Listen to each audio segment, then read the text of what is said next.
Welcome in to this week's episode of the Black and Gold Report. I'm John Gross. As crazy as it might sound, we are right about halfway through the fall semester here at UNC Pembroke.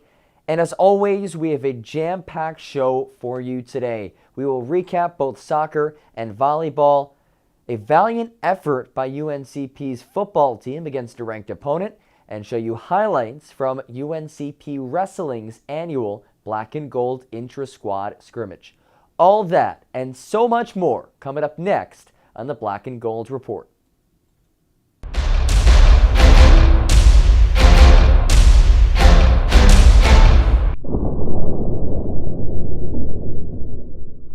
We'll start things off with the UNCP women's soccer team. The Braves had a pair of matches this past week. We'll start things off on the road. On Sunday, they were in Georgia at Clayton State. They picked up a 3-1 victory, and they were paced by a pair of goals by Paula Valbuena. And then the Braves returned home on Wednesday night to take on Lander, another Peach Belt Conference matchup. It was a close one, certainly exciting. Here are the sights and sounds from UNCP's 1-0 victory over Lander. Welcome to LREMC River Stadium, home of the UNCP Braves. On the far corner, on the near side, a shot on net. It's not good, but Lander still remains possession. Bueno would try to get the ball out of the box. Lander still in control. There's a shot, but right into the gloves of Gina Ryan. Alexis Pittman trying to get this ball up to head to Riley Searing. Back to Bree Mason. But defense is there. Near side, trying to attack towards the Lander net. Alexis Pittman up ahead. Shot! Score! Off the right foot, Alexis Pittman, with her 5th goal of the season, gets the Braves on top, 1-0. Just about 10 minutes into this first half. Ball moved up ahead. Germstead on the far side with a couple of dribbles. Gets towards midfield. There's a shot, but it's on the ground and scooped up by Gina Ryan. There's a shot, but scooped right into the arms of Gina Ryan. Mason with a couple of touches. Valbuena. Mason. Searing. Alexis Pittman is there. Shot off the right foot is not in time. Here a Katie Ryan corner kick. Set up Riley Searing for a header in overtime against Columbus State for the game winner. That one is off the mark as a header opportunity by Christina Stevenson. Doesn't get to go. With 2 defenders around her, will try to make a move. Kicks it forward towards the net, towards Morgan Hill. Bree Mason with a shot, and it's blocked. Here's Katie Ryan with the kick ahead. Header opportunity by Christina Stevenson, goes over the net. Kicked ahead, header, and an almost goal-scoring opportunity by Alexis Pittman outside of the box. Ball kicked towards the net. Few heads from both teams there, and ball remains in control of UNCP. Valbuena. Now the ball set out. It's a shot, and it goes over the net. Ball pushed up ahead. Paula Valbuena at midfield. Ahead to Zion Sellers. Couple dribbles, and the ball is intercepted by McCarthy. Opportunity. Searing with a shot. Save. Alexis Pittman is there, but the ball rolls out of bounds. Valbuena. Shot just over the net. Ryan throwing. A shot by Riley Searing goes over the crossbar. And it'll be a win for UNCP and Gina Ryan with her 32nd shutout of her career. Everyone have a great night and go Braves. Well, I'm really proud of them. When you play Lander, they're such a ball possession team. They're great passers. They're very technical. They build slow and methodically from the back. You can't go chasing the ball. We're not a team that presses high anyways, so you have to have patience. If you stray from the game plan, you're not going to win. And I'm incredibly proud of how patient we were. We have talked about this for 2 or 3 days now in training on the dry erase board, and they followed the game plan absolutely down to the wire. So I'm super proud of my team for making sure that we play the way we intended to play going into the game. I played a through ball to Riley, and she tried to play it back to the outside forward, which is me, and then kind of lost it, but regained possession and took a touch, and I saw it open let and shot it in. Now to the gridiron, where the UNCP Braves made the 1.5-hour drive last weekend out to Wingate, North Carolina, to take on the 13th ranked Wingate Bulldogs. Certainly a tough task for UNCP, but they battled and certainly made things interesting as the game wound down. Last Saturday, the Braves hit the road to face undefeated and 13th ranked Wingate at a rainy Irwin Belk Stadium. The Braves received the opening kickoff, but quickly gave the ball over to the Bulldogs, and Wingate traversed 80 yards in 5 plays to strike first. It was the first time this whole season that the Braves did not score first in a game. Later on in the first, Wingate quarterback Shaw Crocker connects with wide receiver B.J. Muckelveen for a 55-yard score, and just like that, it's 14-0 Bulldogs. Start of the second quarter, Wingate up 14-3. Backup quarterback in for the Bulldogs, Darquez Lee, finds the end zone via Jalen Brooks. The 38-yard touchdown makes it an 18-point lead for the home team, and they weren't done just yet. Later on in the second, Crocker goes 3 for 3 on the drive, caps it off with a 25-yard toss, once again to B.J. Muckelveen, heading into the locker room's 28-3 Wingate in the driver's seat. And the second half would be a little bit of a different story, though. After a Niger Peoples rushing score made it 35-3, the Braves would put together a 35-13 run. Now it starts right here, a 6-yard touchdown score by Josh Sheridan early in the third. And then later in the third, undoubtedly the highlight of the day for UNCP. Devin Jones hits another gear and finds pay dirt, blowing past the Bulldog kick coverage for a 100-yard kick return touchdown. That was his second kick return TD of the season and the third of his career. After the Braves defense gets a stop, D'Angelo Blair Young plows his way for 6, and the Braves within 19. Then in the fourth quarter, the ensuing UNCP drive, Josh Jones is picked off, and on the very next play, Darquez Lee hits Mason Flint for a 22-yard strike, and early in the fourth, Bulldogs up by 25. But UNCP's special teams, another huge play here. Sam Vine swats a punt, and Eric Price is there for the recovery. Another touchdown, the second special teams TD of the day for the Braves. Then later on in the fourth, a beautiful catch and throw in traffic from Josh Jones to Marcus McDonald. The 12-yard strike. The Braves convert on the 2-point conversion, but that's all she wrote. UNCP falls on the road 48-38. With the loss, the Braves falter to 3-4 in the season. They continue their 4-game road stand this weekend at Tusculum. Last weekend, the UNCP Braves women's volleyball team made the trip down to Florida to take on Flagler in a Peach Belt Conference matchup. And despite a hard-fought battle, UNCP fell in straight sets. The Braves' attack was paced by middle blocker Ashley Caesar and her 10 kills. UNCP, they're back in action this weekend with a pair of road matches.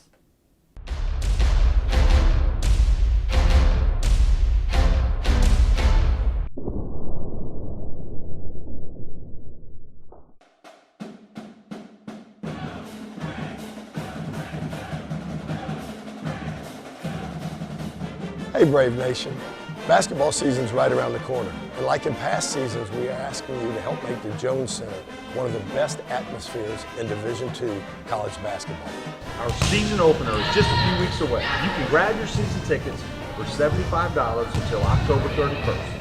After that, they will go to $90. Or you can even get closer to the game by purchasing courtside seats for $200. We need you in our corner again this season, so visit UNCP Braves /tickets to reserve your spot at all 12 home games. Go Braves!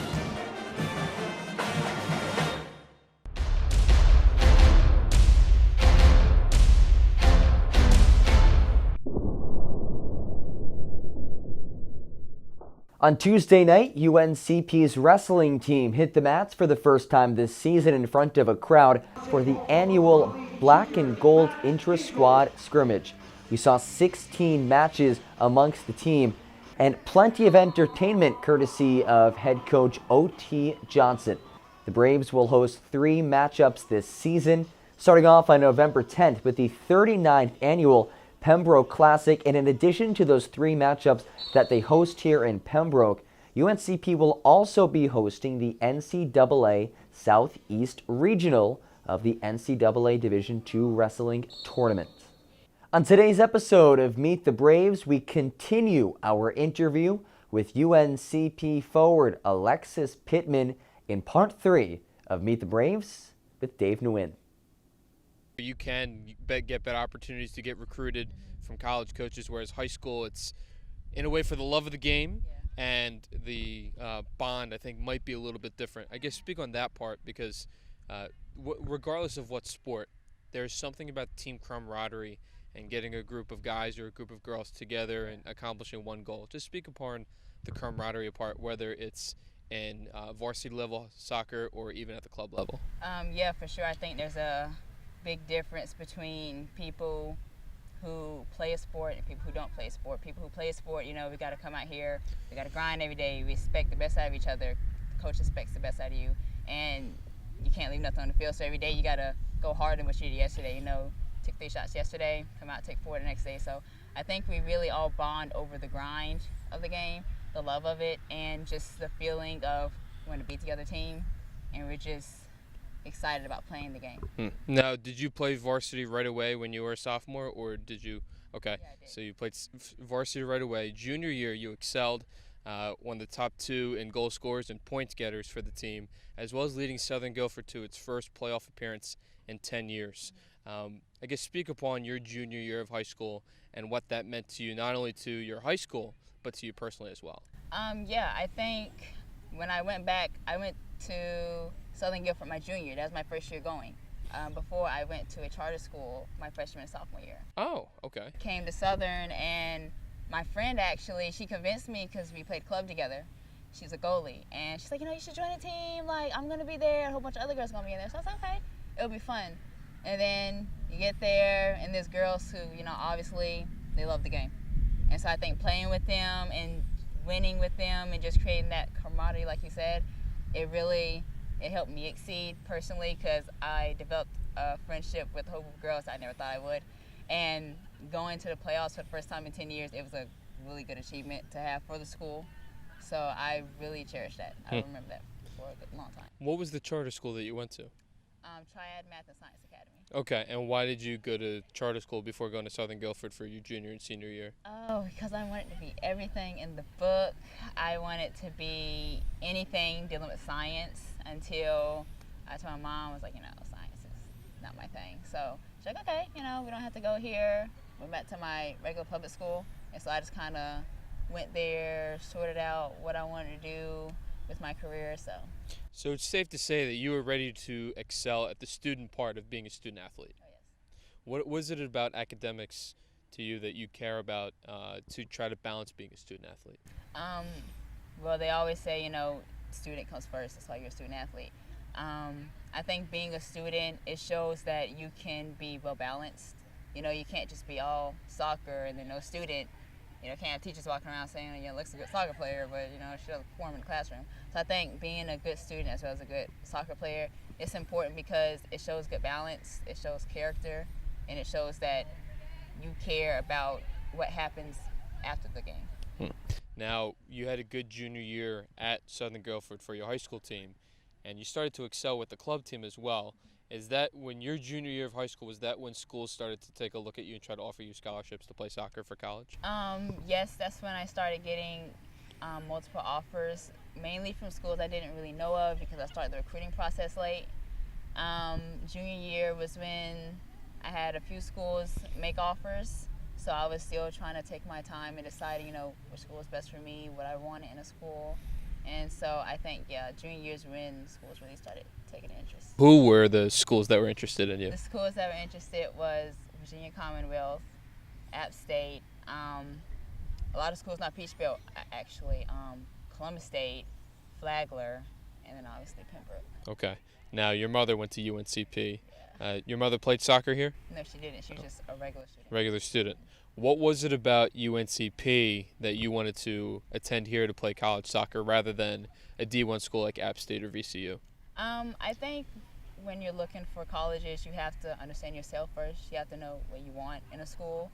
Location matters, the population matters, the demographics matter in the school. So I think when Coach Anderson approached me about coming, I remember I told my mom, and she was like, yeah, you should check it out. I come down here all the time because I have family down here. So I come down here and I check it out, and I really just fall in love with the campus. It's a traditional campus. It's beautiful. I love being in the South, so it has a lot of the Southern charm, traditional. And when I came down here and I took my tour with Lars, he was very, very excited to have me here. I felt like even if I didn't come here, they would have wanted me. I felt loved, welcome, like they were excited to bring me in, like part of the soccer family. So I did. I felt like Coach Anderson and Coach Padilla, they really welcomed me and made me feel like this is home. Okay. All right. No, I think because everyone is different of why they choose the school they want to, whether it's the home field, whether they just stepped on campus and they said this is it, whether it's the vibe, the academic buildings. Was UNCP, did it complete every check mark off your list that you were looking for in a school? I think my main things I was looking for in a college was I didn't want to be in the city. I like small town. I like a small campus. So it completed all of those things, traditional school in the South. But it wasn't really until I came here and the coaches let me practice with the team. And, we're warming up and just getting ready to practice and play small-sided games and eventually full field. And just the interaction I had with the girls, Christina, Stacy, upperclassmen, all of them, they really showed me what it was to be part of the team, and I really enjoyed that. After practicing, I told my mom, I was like, yeah, I want to be here with you. Okay. And your freshman year in 2016-17 season is probably one that you'll remember for quite a while. Capped off by the 2017 Peach Belt Conference Championship. What did you learn from your first season? Because not only did the team accomplish its goal, but you were also excelling and contributing at a high rate as well. Yeah. I think what I took a lot away was how to play at the college level. You get here and you're used to playing club. You get to college, everything switches. You have to play faster. You don't have as much time to take touches. The girls are on you. So I think from doing a lot of individuals with Coach Padilla and just learning a lot from the girls helping me, I learned how to jump right into college play. It's amazing when a group of people come together to accomplish a common goal. I'm sure the feeling was relief and celebratory. What can you take away from your freshman year going forward as to how you wanted to finish out your career here at UNCP? I take away from my freshman year the grind, not only I put in, but the entire team put in. Every day, Coach tells us, step out on the pitch between these lines, a shift. So every game that we played, we all put in a shift. So I think all of the hard work and the little things that we had to do leading up to the championship, it was well worth it, and I think everybody on that team will remember it. And I think from your freshman season to your sophomore and now your junior year, did you learn how to be more of a complete player rather than just a scorer?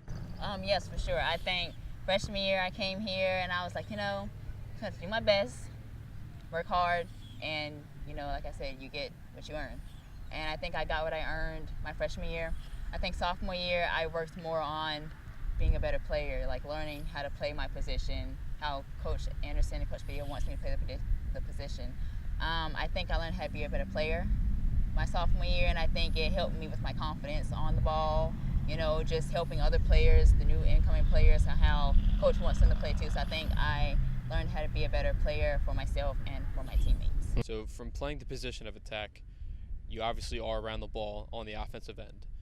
What is it about wanting to score that is in you that you feel the joy about?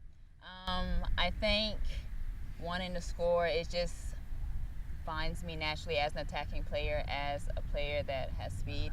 On the outside, Coach always wants me to take a byline. They always encourage me, just beat them.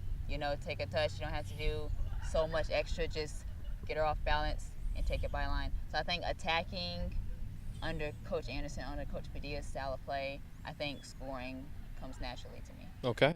And as you developed into a more complete player, I think part of that is getting your other teammates involved. Yes, you do have the speed, and yes, you have the ability to score, but I think to be the complete player, it's getting others involved. Have you taken responsibility as that part of your game as well? For sure. I mean, there's some days, not everybody's going to be on. Some days I'm not on. My captains, Gina and Katie, they for sure help me out when I'm not on, and I try to help other players out. The month of October serves as Breast Cancer Awareness Month. Here's how UNC Pembroke Athletics got involved. When you think about the month of October, it is synonymously associated with breast cancer awareness. While it is known among professional sports organizations, like the NFL, that support awareness about this disease, word is also spread amongst UNCP athletics. For the past 8 years, the women's volleyball team has hosted a Dig Pink match, and the soccer team has their Think Pink game.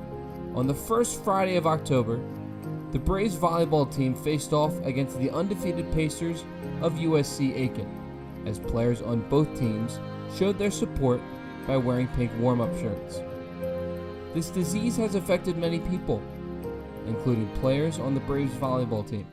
So my grandma battled with breast cancer for a few years and eventually lost her battle, but throughout it she showed perseverance and strength, and that really means a lot to me because she was an inspiration. My aunt was a breast cancer survivor. She went through chemo, and she's a really big role model to me, and I really look up to her because she's so positive.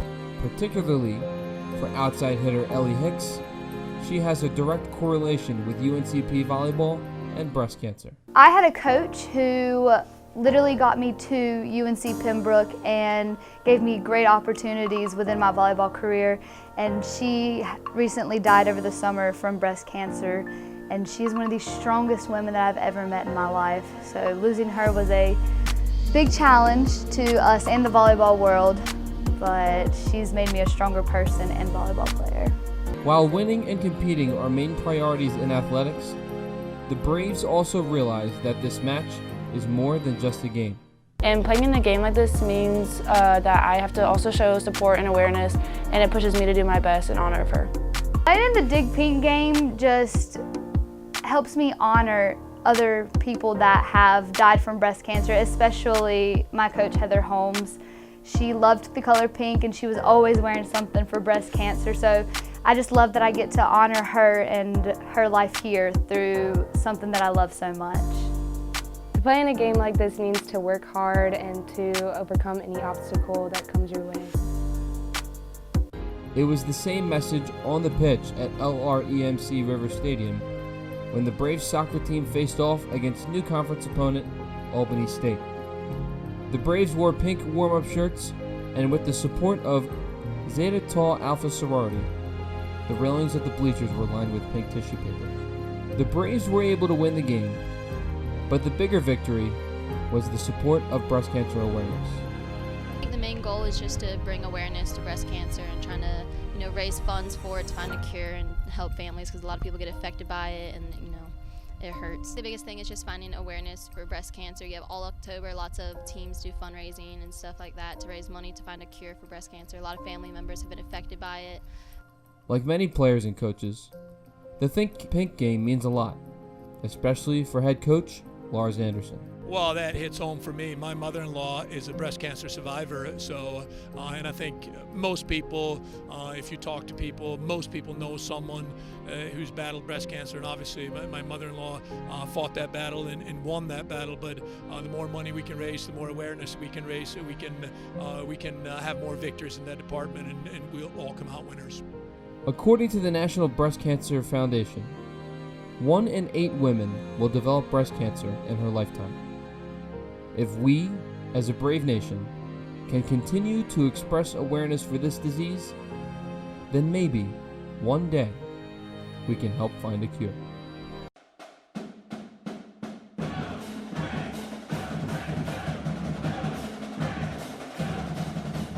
Hey Brave Nation, basketball season's right around the corner. And like in past seasons, we are asking you to help make the Jones Center one of the best atmospheres in Division II college basketball.